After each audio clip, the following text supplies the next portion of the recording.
যাচ্ছেন কোথায়? দাঁড়ান দাঁড়ান, এটা একবার করে খেয়ে তো দেখে যান কেমন খেতে। একবার খেলে বারবার খেতে মন যাবে। পাস্তা আর একটু গাছ থেকে একটা কচি থেকে পাঁটা পেড়ে ভালো করে তাকে ছাড়িয়ে সেদ্ধ করে প্রেসারে থেকে নামিয়ে ভালো করে সেনে নিন। সানা হয়ে গেলে কড়াই পরিমাণ মতো তেল দিয়ে আদা ধনে জিরে বাটা, কাঁচা লঙ্কা, পরিমাণ মতো নুন, হলুদ, টমেটো আর গরম মশলা দিয়ে ভালো করে জল দিয়ে কষুন।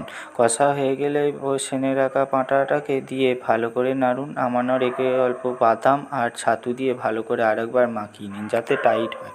হয়ে গেলে ওটাকে নামিয়ে একটু ঠান্ডা করে নিন। ঠান্ডা হয়ে গেলে একদম ছোট্ট ছোট্ট পিস করে নিন চপের মতো।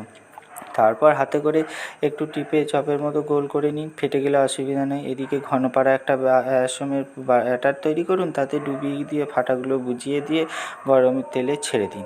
ছেড়ে দিলে যখন টকবক টকবক করে ফুটবে, এদিক ওদিক একবার লাল লাল করে ভেজে নিলেই রেডি গাছ পাঁঠার চপ।